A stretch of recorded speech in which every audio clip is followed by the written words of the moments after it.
বন্ধুরা, আজ লাউ চিংড়ি করব। তার জন্য চিংড়ি হলুদ লবণ লঙ্কার গুঁড়ো দিয়ে একটু সর্ষের তেলে ভেজে নিচ্ছি। ভাজার সময় তো একটু জল বেরোয়, জলটা টেনে যাওয়ার পর নামিয়ে নেব। লাউ এরকম ছোট ছোট করে কাটা হয়েছে, এর থেকে একটু বড় কাটা যায়, আর ছোট ছোট করে কাটলে কি হয় পুরো ভালোভাবে ঘেটে যায়। তো এরকম ছোট ছোট করে কেটে নিয়েছি। লাউটা অন্য কড়াইতে চাপিয়ে দেব। আগে এটাকে সেদ্ধ করে নেব। লাউটা পরিমাণ মতো নুন দিয়ে দেব, অল্প দেব কারণ লাউ কিন্তু শুকিয়ে যায়, আর বেশি নুন পড়লে লাউর মিষ্টি চলে যাবে। একটু হলুদ গুঁড়ো দিয়ে দেব, সবই অল্প দেব কারণ লাউর জলটা শুকিয়ে গেলে কিন্তু লাউ কমে যাবে, এটা সবসময় মাথায় রাখতে হবে। এবং লাউটাকে সিম ফ্লেম দিয়ে এটাকে নাড়িয়ে চাড়িয়ে কাঁচা লঙ্কা দিয়ে ভালো করে ঢেকে সেদ্ধ করে নিতে হবে।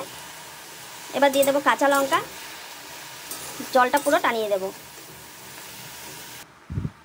লাউয়ে ঝাল নুন এগুলো কিন্তু একটু কমই লাগে, কারণ জলো জিনিস, ঝাল বেশি দিলে বেশি হয়ে যায়, বেশি ঝাল লাগে খেতে, আর নুন বেশি দিলে মিষ্টি চলে যায়, এই জন্য সব অল্প অল্প দিয়ে এবার এটাকে ঢেকে দেব। মাঝে মাঝে নাড়াবো কারণ জল বেরোবে, তখন এটাকে বাড়িয়ে দিয়ে গ্যাসটাকে বাড়িয়ে দিয়ে জলটাকে একদম শুকিয়ে নেব। আর এখানে চিংড়ি হয়ে গেছে ভাজা, তো জল এতটা বেরিয়েছে। এবার আমি একটু চিনি দিয়ে দেব পরিমাণ মতো।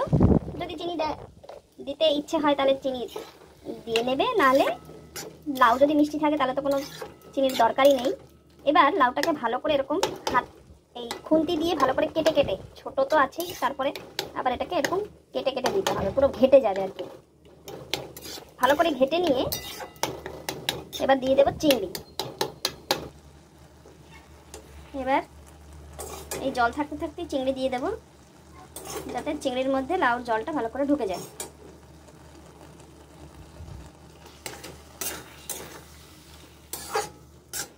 মিশিয়ে দিয়ে একটু সময় ঢেকে রেখে এটাকে ভালো করে রান্না করে নেব।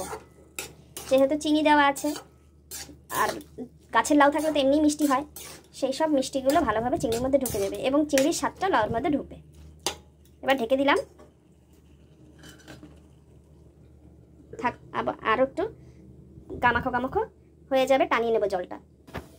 চলো দেখি কতটা জল আছে।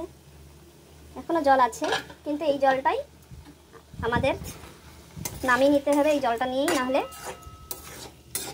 পুরো ধোয়া হচ্ছে, না হলে শুকিয়ে যাবে, আর শুকিয়ে গেলে টেস্ট আসবে না। এবার এটা নামিয়ে নিয়ে ফোড়ন দেবো, সর্ষে ফোড়ন। আমি এখানে অল্প তেল দিলাম কারণ আমি তেল অল্প খাই, এটা একটু তেল বেশি হলে টেস্ট ভালো হয়। তো একদম তেলটাকে ভালো করে গরম করে এবার আমি সর্ষে ছাড়বো, যাতে সর্ষেটা চটপট করে ফোটে। একটু ঢেকে দিলাম, ছিটছে। এবার সর্ষেটাকে একটু কালো কালো ভাব যখন হলো, এবার আমি এটাকে একদম থেতো করে দেবো হাতা দিয়ে, শুকনো হাতা দিয়ে, নাহলে জল ছিটবে। জল থাকলে ভালো করে একদম ম্যাশ করে নেব, তাহলে সর্ষের গন্ধটা খুব সুন্দর লাউর মধ্যে ঢোকে। ভালো করে মিশিয়ে নিয়েছি, ম্যাশ করে নিয়েছি। এবার এটা যা আছে আমি এখানে মেখে দিয়ে লাউটা ছেড়ে দেব। তেল বেশি দিলে যে কোনো জিনিস খাবার খেতে ভালোই লাগে, তো আমি তো তেল খাই না খুব একটা, তার জন্য আমি অল্প তেল দিয়ে রান্না করছি। তোমরা বেশি তেল দিয়ে রান্না করবে, ভালো লাগবে খেতে। আর আমার কাছে এখন ধনেপাতা নেই, এটা সবার শেষে ধনেপাতা কুচি দিলে এটা আরও বেশ ধনেপাতার গন্ধ, সর্ষে গন্ধ দারুণ হয় খেতে। এইভাবে আমি এটাকে নেড়ে চেড়ে আর 2 মিনিট রান্না করে নামিয়ে নেব। 2 মিনিট ঢাকা দিয়ে দিলাম। এই যে একটু জল বেরোচ্ছে, এই জলটুকু রেখে দেবো, একদম শুকিয়ে ফেললে ভালো লাগবে না, আর খুব একটা জল রাখলেও ভালো লাগবে না। তো এইভাবে লাউ চিংড়ি করে খেয়ে দেখো, দারুণ লাগে।